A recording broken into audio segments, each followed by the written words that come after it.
Last year, I introduced a handful of bills that would help the IRS do their job better. One of those bills, called the IRS Customer Service Improvement Act. This bill simply says that IRS staffers cannot perform any union tasks during the tax season, which seemed to make sense. It doesn't keep them from doing it through the rest of the year. It's just not during the busy tax season. According to the Treasury, fiscal year 2019, 1,400 Treasury employees used over 350,000 hours of taxpayer-funded for union time. Cost $17 million. Of course, that's kind of like chump change in this day and age. Back in Indiana, $17 million is a lot of money. Should be everywhere.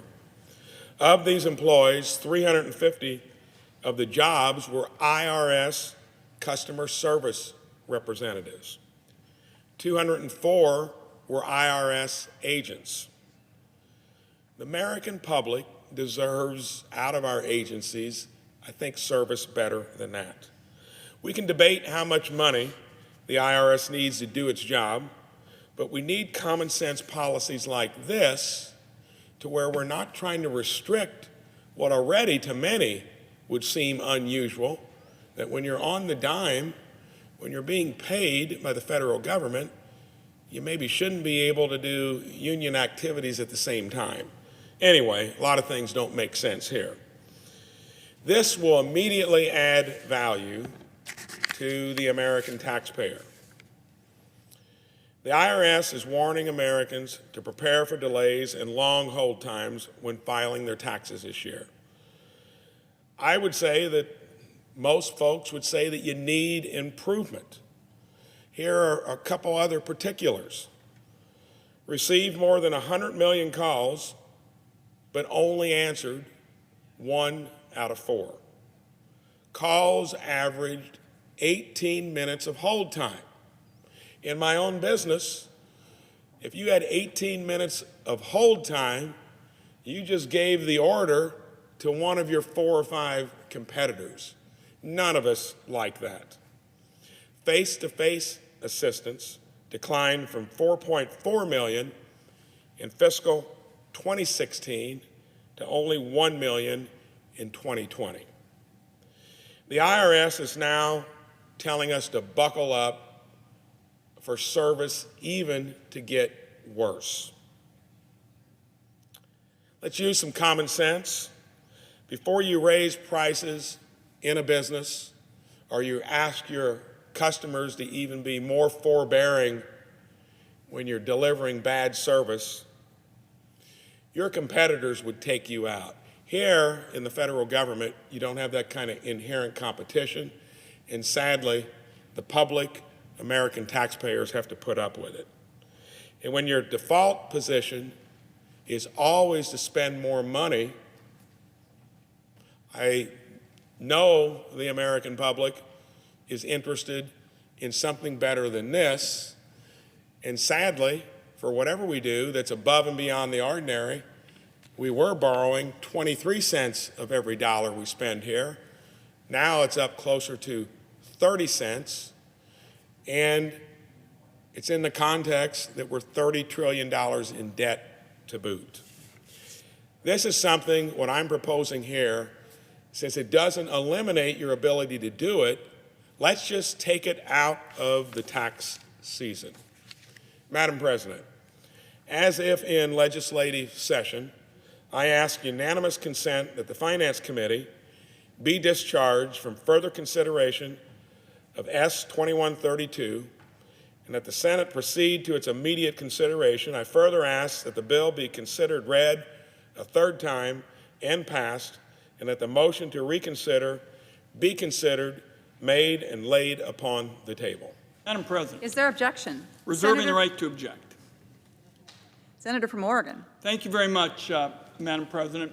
Madam President, I certainly agree with the proposition that was advanced by my colleague to improve service at the Internal Revenue Service.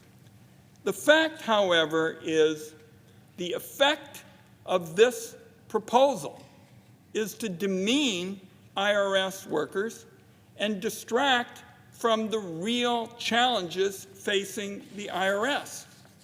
And the real challenge can be embodied by the fact that for years and years, my colleagues on the other side of the aisle have been squeezing and downsizing critical enforcement services at the IRS to the point where the wealthy cheats basically can get a free ride.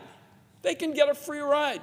Madam President, about the other day in the context of talking about tax cheats at wealthy partnerships that aren't getting audited, I said the chance that they're going to be subject to real enforcement when they're a wealthy tax cheater about the same likelihood as being hit by a meteor.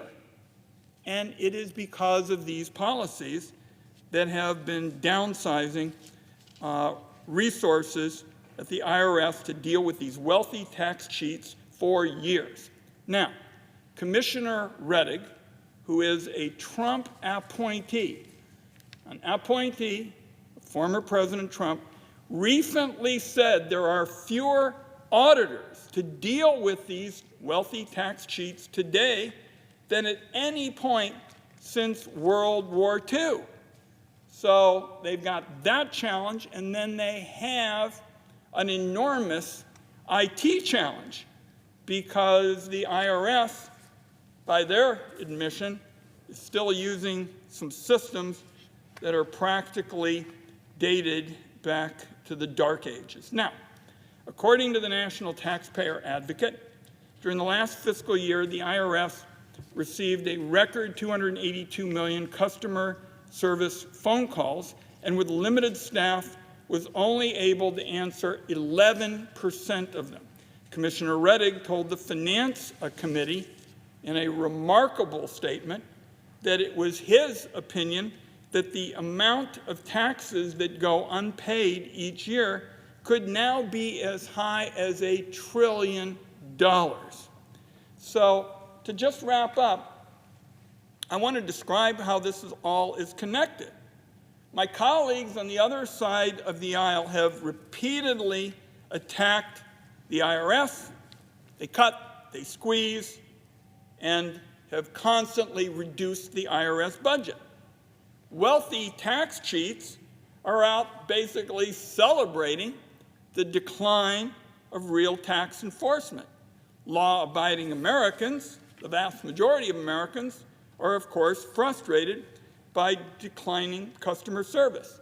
So then we have our colleagues on the other side of the aisle attack the IRS, and the cycle just repeats. More cuts, less enforcement targeted to wealthy tax cheats, and unfortunately inadequate customer service. That has been the pattern now for decades. In my view, this is a gift to tax cheats and an annual headache for just about everyone else.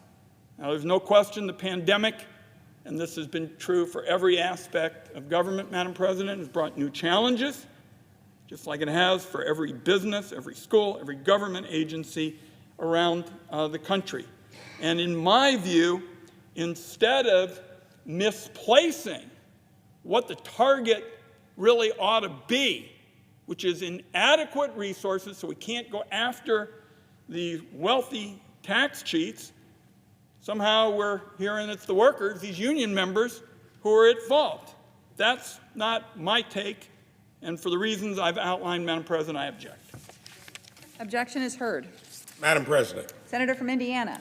briefly, respecting what the senator says about wealthy tax cheats, I agree with him 100%. Everybody should pay their fair share, but I guarantee you there wasn't one wealthy tax cheat that was on hold for 18 minutes. They're not calling in. They hired a lawyer or somebody to do it. This is impacting Americans, mom and pop business owners, folks that just need to talk to someone. It's not a wealthy tax cheat that would have made one of 100 million calls. They don't do that. There's another way to go after that. All I'm saying is during the busiest time of the year, let's take the resources that we've got, whether they need to be enhanced or not, and let's let them focus on the job of answering the phone and not making a small taxpayer suffer. They are the ones wrestling with the IRS by numbers, not wealthy tax cheats. I yield the floor.